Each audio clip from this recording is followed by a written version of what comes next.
नमस्कार, मैं हूं प्रियंका संभव और आप देख रहे हैं मनी 9, जहां हम आपके लिए लेकर आते हैं मनी टाइम। ये वो खास बुलेटिन है जिसमें हम आपके लिए चुनकर लाते हैं दिन भर पर्सनल फाइनेंस की जगत में क्या कुछ हुआ है, वो कौन सी चीजें हुई हैं जो आपकी जेब और जिंदगी पर असर डालेंगी। जानिए मनी टाइम में मेरे साथ। शुरुआत करते हैं और पहली खबर है घर खरीदने का सपना देखने वालों के लिए।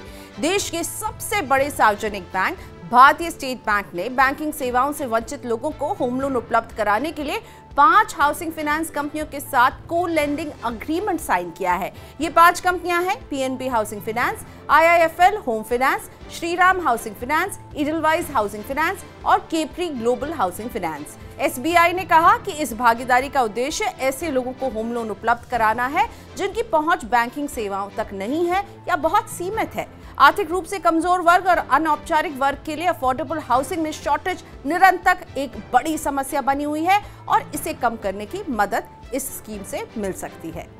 और मनी टाइम की दूसरी खबर पंजाब नेशनल बैंक के ग्राहकों के लिए है खास। कैश निकालने के लिए मिलेगी अब एक नई सुविधा भी। सार्वजनिक क्षेत्र के पंजाब नेशनल बैंक ने अपनी स्थापना दिवस पर अपने ग्राहकों के लिए कार्डलेस कैश विड्रॉल सुविधा और वर्चुअल डेबिट कार्ड की शुरुआत की है। इसके अलावा बैंक ने अपने मोबाइल ऐप पर कुछ नई डिजिटल सर्विसेज की भी शुरुआत की है। इनमें पेंशनर्स को अब मिल पाएगा इंस्टा पर्सनल लोन, कर्मचारियों के लिए इंफॉर्मेशन पोर्टल खोले जाएंगे, भारत बिल पे के जरिए ईएमआई का कलेक्शन आदि शामिल है। बैंक उपभोक्ताओं के लिए अपनी सेवाओं को बेहतर बनाने के जरिए अपने कारोबार को बढ़ाना चाहता है। सरकार घटा सकती है एलआईसी की वैल्यूएशन और इसके पीछे क्या वजह है आपको समझाते हैं। सरकार एलआईसी की वैल्यूएशन घटाने पर विचार कर रही है। देश की सबसे बड़ी बीमा कंपनी की वैल्यूएशन करीब 30% तक घटाई जा सकती है। ऐसा निवेशकों के बीच एलआईसी के आईपीओ को आकर्षक बनाने के लिए किया जा सकता है।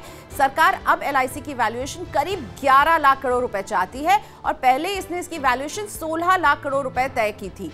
एक्सपर्ट्स का कहना है कि सरकार के वैल्यूएशन घटाने से ये इशू इन्वेस्टर्स के लिए ज्यादा अट्रैक्टिव बन पाएगा। इससे आईपीओ में पैसा लगाने वाले इन्वेस्टर्स के लिए लिस्टिंग गेन्स की संभावना भी बढ़ जाएगी।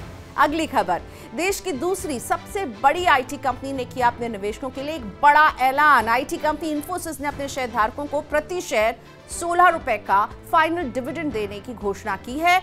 कंपनी ने अपने तिमाही नतीजों की घोषणा करते हुए बताया कि उसे जनवरी-मार्च तिमाही में 5,686 करोड़ रुपए का शुद्ध मुनाफा हुआ है। एक साल पहले की समान तिमाही की तुलना में यह 12% ज्यादा है। जोरदार मुनाफे के चलते कंपनी ने शेयरधारकों को भी उपहार दिया है। देश की सबसे बड़ी आईटी कंपनी टीसीएस को इस तिमाही में 9,926 करोड़ रुपए का फायदा हुआ है। कंपनियों को जितना ज्यादा फायदा होता है वो अपने शेयरधारकों को उतना ज्यादा ही डिविडेंड देती हैं। क्रिप्टो यूजर्स को झटका, वजीरेक्स, कॉइनस्विच, कुबेर और कॉइनबेस ने उठा लिया है बड़ा कदम। भारतीय क्रिप्टो एक्सचेंज जो है कॉइनस्विच, कुबेर हो गया, वजीरेक्स हो गया या कॉइनबेस हो गया, इन्होंने यूपीआई के जरिए अपने प्लेटफॉर्म पर पैसा जमा करने और क्रिप्टो करेंसी खरीदने पर रोक लगा दी है और इसके चलते यूजर्स काफी परेशान हैं। वो सोशल मीडिया पर भी इसके बारे में बार-बार लिख रहे हैं। यूपीआई पेमेंट सिस्टम को विकसित करने वाली national payment corporation of India यानी एनपीसीआई ने पिछले हफ्ते कहा था कि उसे यूपीआई का इस्तेमाल करने वाले किसी क्रिप्टो एक्सचेंज की कोई जानकारी नहीं है। एनपीसीआई के इस बयान के बाद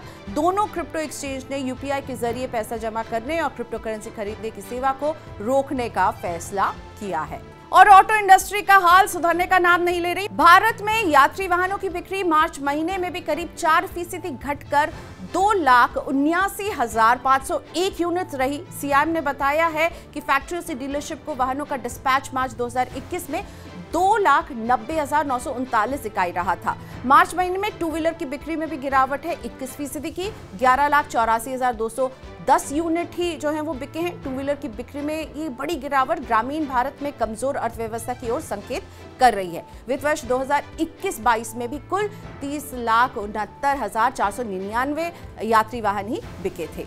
देश में और मजबूत होगा ईवी इंफ्रास्ट्रक्चर। बीपीसीएल इन्वेस्ट करेगी 200 करोड़ रुपए का निवेश। तेल कंपनी भारत पेट्रोलियम देश के 100 सबसे ज्यादा बिजी रहने वाले नेशनल हाईवे पर 100 फास्ट इलेक्ट्रिक व्हीकल चार्जिंग स्टेशनों की स्थापना करेगी।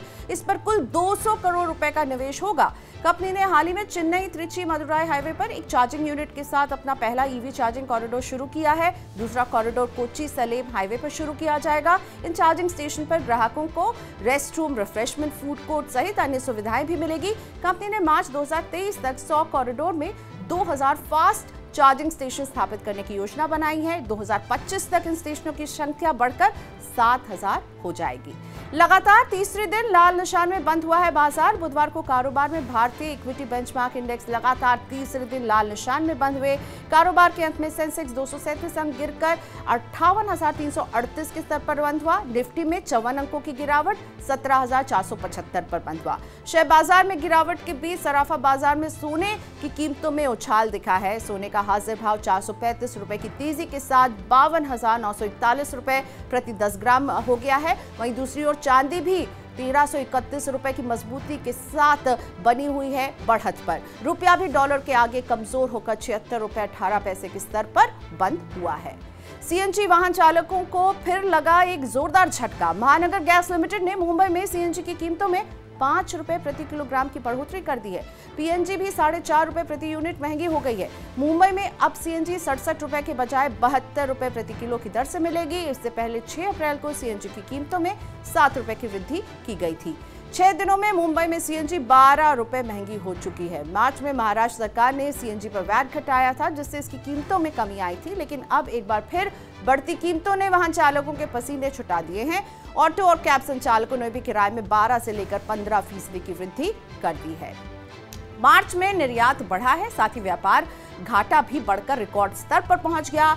देश से होने वाला निर्यात मार्च 2022 में करीब 20% बढ़कर 42.22 अरब डॉलर पर पहुंच गया है। मार्च 2021 में देश में कुल 35.26 अरब डॉलर का निर्यात हुआ था। मार्च महीने में व्यापार घाटा जो है वो 18.51 अरब डॉलर हो गया, जो मार्च 2021 में 13.64 अरब डॉलर था। मार्च 2022 में आयात में भी बढ़ोतरी दर्ज की गई है, जो 24% बढ़कर 60.74 अरब डॉलर के स्तर पर पहुंच गया है। अब आपको देते हैं आईपीओ बाजार का update. Hariom pipe industries share बाजार में बुधवार को एंट्री ली है। 153 रुपए की इशू प्राइस के मुकाबले लगभग 44% के प्रीमियम पर यह लिस्ट हुआ। बीएसई पर कंपनी के शेयर का कारोबार 214 रुपए और एनएसई पर 220 रुपए पर शुरू हुआ। हरिओम पाइप इंडस्ट्रीज के 130 करोड़ रुपए के आईपीओ को करीब 8 गुना अभिदान मिला था। इसी के साथ मनी टाइम में हम आपसे लेते हैं इजाजत, लेकिन आपको छोड़ जाते हैं इस रोचक इंफोग्राफिक्स के साथ।